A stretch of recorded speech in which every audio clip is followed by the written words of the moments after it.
যে এখানে বেগম জিয়ার যে মৃত্যু, এই সময়টিতে আমাদের জাতীয় জীবনে, আমাদের রাজনৈতিক জীবনে এবং আমাদের অনেকের ব্যক্তিগত জীবনের অনেক স্বপ্ন, অনেক মোহ, অনেক আশা এবং অনেক ভরসার যে স্থল রয়েছে, সেগুলো ভেঙে চুরে চুরমার করে দেবে। বেগম জিয়াকে নিয়ে আমার ব্যক্তিগত যে স্মৃতি, সে বিষয় নিয়ে কথা বলব। তার আগে যে বিষয়টি বলা দরকার যে তিনি পরিণত বয়সে ইন্তেকাল করেছেন এবং তিনি সেই সৌভাগ্যবতী রমণী, বহু রাজনৈতিক উত্থান এবং পতনের মধ্য দিয়ে তার জীবনের পরিপূর্ণতায় তিনি পৌঁছে গেছেন এবং জীবন সায়াহ্নে তিনি রাষ্ট্রের আনুকূল্য পেয়েছেন, মানুষের ভালোবাসা পেয়েছেন এবং মৃত্যুর শয্যায় তিনি তার প্রিয়জনকে কাছে পেয়েছেন, সন্তান, তারপরে পুত্রবধূ, নাতি-নাতনি থেকে শুরু করে অন্যান্য যারা আছেন তাদের সবাইকে। এটি সাধারণত এই পর্যায়ে রাজনৈতিক যারা ব্যক্তিত্ব, তাদের জীবনে এরকম ঘটে না এবং তার এই মৃত্যুকে কেন্দ্র করে সারা বাংলাদেশ কাঁদছে এবং আপনারা যারা আমার এই থাম্বনেইলের ছবিটি দেখছেন, এই ছবিটি মূলত ইন্টারনেটে ভাসছে। ছবির যে গাম্ভীর্যতা, ছবির যে হৃদ্যতা এবং সেই ছবির যে মোহময়তা, এই মোহময়তার কারণে যেকোনো মানুষই তার সম্পর্কে আ যাকে বলা হয় শোকাতুর হবেন এই ছবি দেখার সঙ্গে, সঙ্গে। এর কারণ হলো এই বাংলার সঙ্গে তার যে সম্পর্ক, সেই সম্পর্ক মহান মুক্তিযুদ্ধের সময়কাল থেকে। তারপর তিনি সেনাপ্রধানের স্ত্রী, তারপর তিনি যাকে বলা হয় রাষ্ট্রপ্রধান অর্থাৎ প্রেসিডেন্টের স্ত্রী, ফার্স্ট লেডি, বিরোধী দলীয় নেত্রী, নিজে ৩ বার প্রধানমন্ত্রী। এরপর গত ১৫টি বছর ধরে শেখ হাসিনার জমানাতে, না ঠিক শেখ হাসিনার জমানা নয়, ২০০৬ থেকে 111 এবং শেখ হাসিনার জমানা থেকে তিনি যে জুলুম এবং অত্যাচারের শিকার হয়েছেন, যেটাকে মজলুম জননেত্রী বলা যেতে পারে। তো তার এই জুলুম এবং অত্যাচার দেশের আপামর জনসাধারণের মনে বিষাদ সৃষ্টি করেছে। মানুষের সহানুভূতি, শ্রদ্ধা এবং ভালোবাসার সর্বোচ্চ স্তরে তিনি পৌঁছে গেছেন এবং তিনি এমনি ব্যক্তিগত জীবনে খুব স্বল্পভাষী, অনাহূত কোনো কথাবার্তা তিনি বলেন না বা বলেননি। কারো ব্যক্তিগত বিষয় নিয়ে, তারপর অপ্রয়োজনীয় কোনো বিষয় নিয়ে তিনি কখনোই তার প্রতিক্রিয়া দেখাননি। তার চলনে বলনে এক ধরনের রাজসিকতা ছিল এবং আল্লাহ রাব্বুল আলামিন তাকে যে সৌন্দর্য এবং সৌষ্ঠব দিয়েছিলেন, সেই সৌন্দর্য এবং সৌষ্ঠবের কারণে যেদিন থেকে আমরা তাকে দেখে আসছি, তার পোর্ট্রেট, তার ছবি, তার হাঁটাচলা এবং ব্যক্তিগতভাবে কাছাকাছি আমরা তাকে যখন দেখেছি, তার ব্যক্তিত্বময়তা দ্বারা, তার মাধুর্য দ্বারা, তার শালীনতা দ্বারা এবং তার আভিজাত্য দ্বারা আমরা মোহিত হয়েছি। আমরা শ্রদ্ধা পোষণ করেছি এবং বাঙালি জাতির মধ্যে এইরকম একজন মহর্ষি রমণী যে আছেন, এটা আমরা অনুভব করেছি এবং তার অবর্তমানে তিনি আমাদের জন্য যা রেখে গেছেন সেই পোর্ট্রেটটি আমাদের জীবনে ভীষণ রকমভাবে থেকে যাবে এবং আমরা যখনই বাংলাদেশের রাজনীতির কথা স্মরণ করব, বিএনপির কথা স্মরণ করব, শাসনতন্ত্রের কথা স্মরণ করব, তখন একজন ডিসেন্ট লেডি হিসাবে, একজন ডিসেন্ট মানুষ হিসাবে যদি কারো পোর্ট্রেট আমাদের সামনে আসে, সবার আগে বেগম খালেদা জিয়ার পোর্ট্রেট আমাদের সামনে আসবে। তিনি ইন্তেকাল করেছেন, মহান আল্লাহ রাব্বুল আলামিনের দরবারে তার জন্য অন্তরের অন্তঃস্থল থেকে দোয়া করি। আল্লাহ রাব্বুল আলামিন যেন তার আপন করে তার এই যে বান্দা বা বান্দি, তাকে ক্ষমা করে দেন এবং জান্নাতের সর্বোচ্চ মাকাম তাকে দান করেন। কৃতজ্ঞতা সহকারে স্মরণ করছি তিনি এই জাতির জন্য কি করেছেন, আর কৃতজ্ঞতা সহকারে স্মরণ করছি আমার সঙ্গে তার সম্পর্ক। তিনি এই যে অসুস্থ যতদিন ছিলেন, আমার মধ্যে এক ধরনের মনোবেদনা কাজ করছিল। ভীষণ রকম মনোবেদনা কাজ করছিল। উনার সঙ্গে আমার কখনো সরাসরি কথা হয়নি, কখনো দেখা হয়নি। কিন্তু আমি জানতাম যে তিনি আমাকে অসাধারণ এবং অস্বাভাবিক স্নেহ করতেন। আমি যে বিএনপির মনোনয়নটা পেয়েছিলাম মূলত তার আগ্রহে। আমি এটা জানতাম না। যখন আমি মনোনয়ন পেলাম তখন মির্জা ফখরুল ইসলাম সাহেব বলেছিলেন যে, "আপনার এই মনোনয়নে আমরা যে আপনাকে মনোনয়ন দিতে পারলাম ২০১৮ সনে, এই মুহূর্তে সবচেয়ে বেশি খুশি হয়েছেন বেগম খালেদা জিয়া।" এবং তিনি তখন জেলে ছিলেন। নির্বাচনের আগে যখন আ মির্জা ফখরুল ইসলাম সাহেব জেলখানাতে বেগম জিয়ার সঙ্গে দেখা করেছিলেন, তখন সম্ভবত তিনি বলেছিলেন যে, "রনিকে যদি আওয়ামী লীগ থেকে মনোনয়ন না দেয়, আপনারা চেষ্টা করবেন তাকে বিএনপি থেকে মনোনয়ন দেওয়ার জন্য।"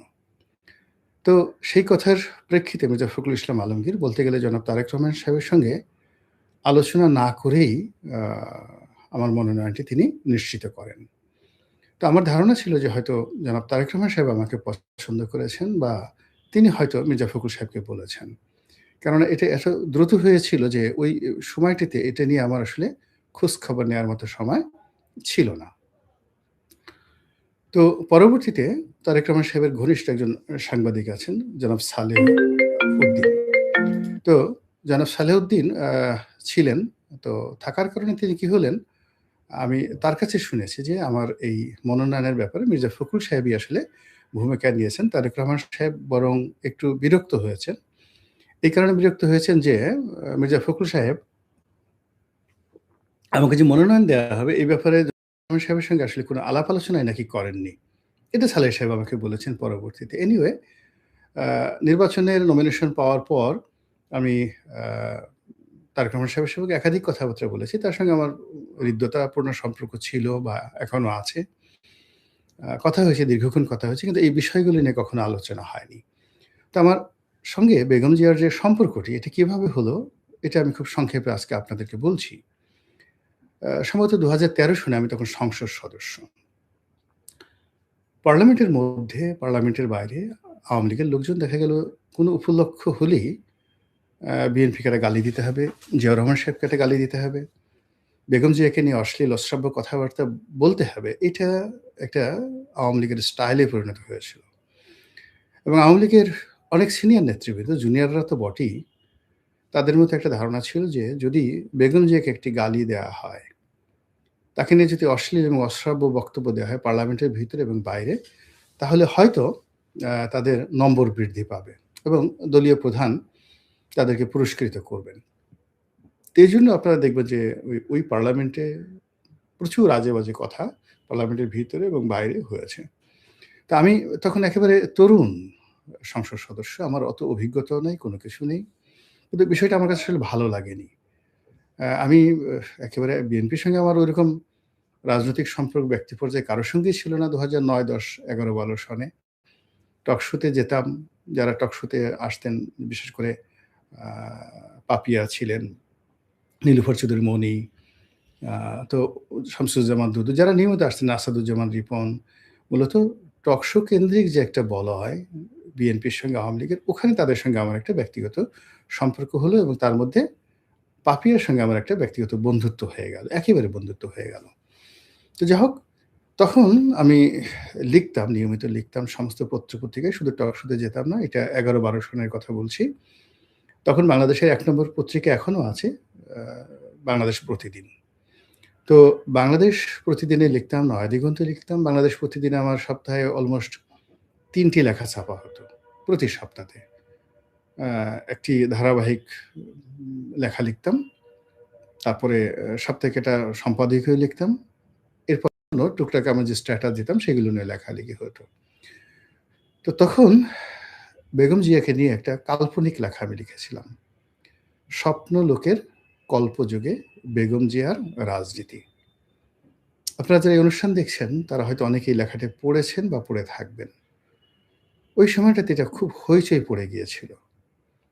তখন বেগম জিয়ার জন্ম, বেগম জিয়ার বিয়ে জিয়াউর রহমান সাহেবের সাথে, তার বংশমর্যাদা, তার পিতা, তার মাতা, তার সৌজন্যতা, তার ড্রেস কোড এগুলো নিয়ে একটা কাল্পনিক সাক্ষাৎকার ছাপিয়েছিলাম। মানে অ্যাজ ইট ইজ যে আমি বেগম জিয়ার সঙ্গে নিজের হাতে আমাকে চা বানিয়ে দিচ্ছেন। তারপর আমরা বিষয় নিয়ে আলাপ আলোচনা করছি। বাংলাদেশের রাজনীতি, অর্থনীতি বিভিন্ন বিষয় নিয়ে এবং উনি সেগুলো উত্তর দিচ্ছেন। তো এই লেখার মাধ্যমে মূলত উনার আভিজাত্য, উনার বৈশিষ্ট্য, উনার সৌন্দর্য, তারপরে উনার রাজনৈতিক প্রজ্ঞা এবং উনার যে কন্ট্রিবিউশন যেটিকে বলা হয়, অবদান, রাজনীতিতে অবদান, এই বিষয়গুলো আমি আমার মতো করে আ ফুটিয়ে তোলার চেষ্টা করেছি সেই বাংলাদেশ প্রতিদিনের সম্পাদকীয়তে। ওটা ওই সময়টাতে রীতিমতো ভাইরাল হয়ে পড়েছিল।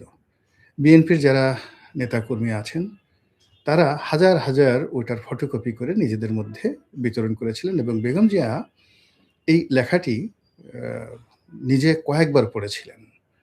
তো উনি উনার ওই সময় শিমুল বিশ্বাস ছিলেন।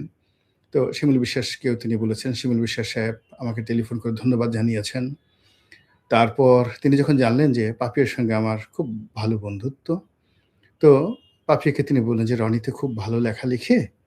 তো ভালো লেখা ওকে একদিন নিয়ে আসো না আমার কাছে। আমি দেখা করতে চাই।" তো পাপিয়া বলল আমাকে। তো আমি বললাম যে, "দেখো আমি একটা বিরোধী দলের এমপি। আমি যদি বেগম জিয়ার সঙ্গে দেখা করি, রাজনীতির ওই সৌজন্যতাটা এখন আসলে বাংলাদেশে নেই। এটা আসলে আমি ধারণ করতে পারব না।" তো ওই সময়টাতে আমার দেখা হয়নি তার সঙ্গে। পরবর্তীতে যখন ২০১৪ সনের পরে বা ১৫ সনে ঢাকা সিটি কর্পোরেশন নির্বাচন হলো, আমি স্বতন্ত্র দাঁড়ালাম।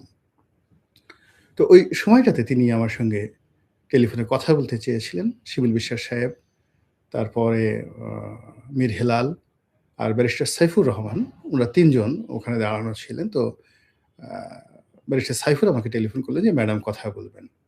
তো আমি আসলে ভয় পেয়ে গেলাম। ভয় পেয়ে গেলাম এই কারণে যে তখন তো দেশের রাজনৈতিক পরিস্থিতি এমন, যেটা বেগম জিয়াও আমাকে বলার চেষ্টা করছিলেন। আমি বললাম যে, "উনি কি বলতে চান?" তো উনি বলতে চান যে, "আসলে রনিকে বলো যে আমি তাকে মনোনয়ন দেব। তার আসলে এই সিটি কর্পোরেশন নির্বাচন থেকে উইথড্র করলেই বেটার। তিনি যদি সে যদি আ মির্জা আব্বাসকে সমর্থন দেয় তাহলে আমাদের জন্য ভালো হয়।"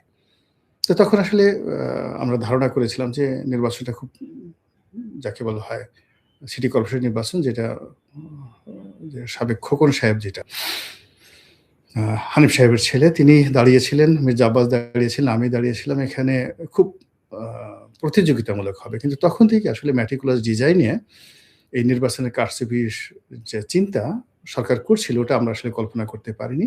যাই হোক আমি নির্বাচন থেকে সরে দাঁড়াইনি। কিন্তু উনার কথা মতো আমি নির্বাচনের কোনো প্রচার এবং প্রোপাগান্ডা চালাইনি। তো এভাবে ডে বাই ডে পরিস্থিতি খারাপ হতে থাকলো।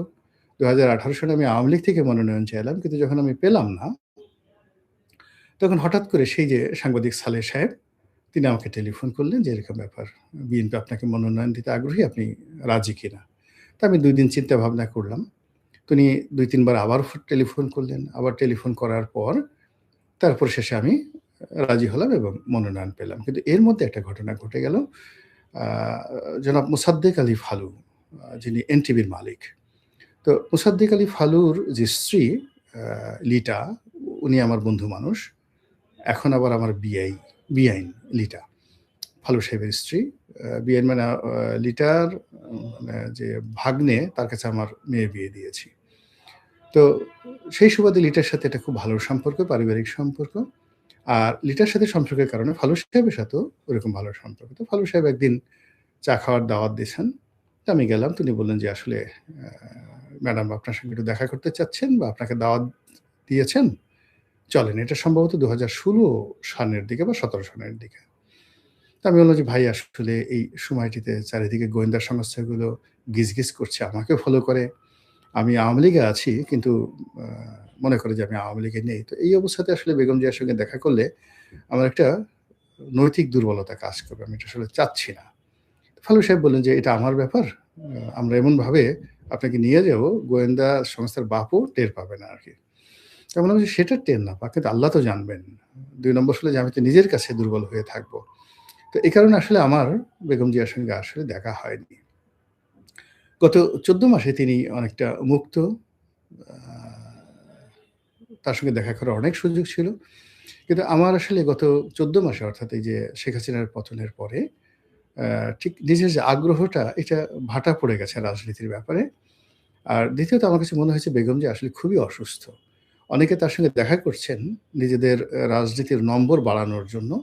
কিন্তু আমার অবস্থা দৃষ্টে মনে হয়েছে যে কারো সঙ্গে দেখা করা, কথা বলা তার জন্য আ ঠিক খুব কষ্টের একটা বিষয়। উনি যদি খুব প্রয়োজন মনে করতেন আমার সঙ্গে দেখা করার বিষয়ে আ আগ্রহ প্রকাশ করতেন তাহলে আমি হয়তো আ তখন যেতাম। কিন্তু যেহেতু তিনি আগ্রহ প্রকাশ করছেন না, এখন আমি যদি স্বপ্রণোদিত হয়ে সেখানে যাই এটা তার জন্য কষ্ট হতে পারে। এজন্য আমার আসলে যাওয়া হয়নি।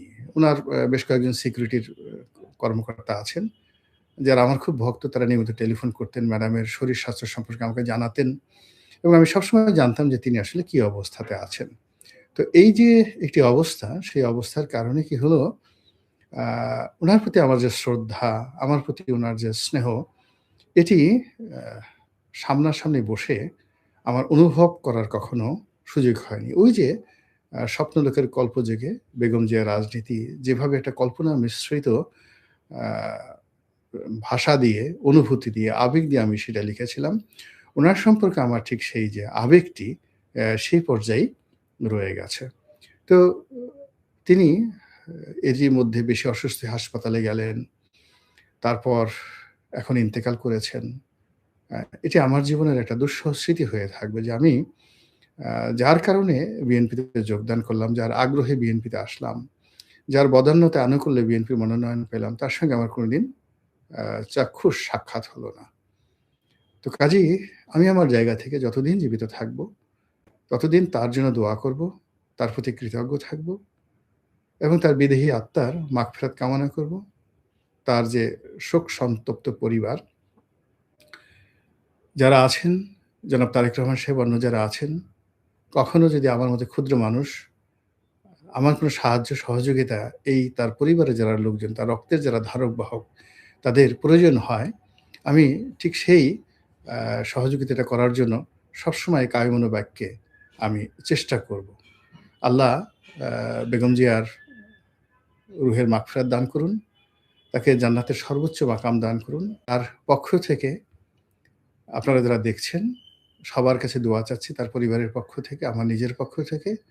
আর আপনাদের যদি কারো তার ব্যাপারে কোনো অভাব থাকে, অভিযোগ থাকে, আল্লাহর ওয়াস্তে তাকে ক্ষমা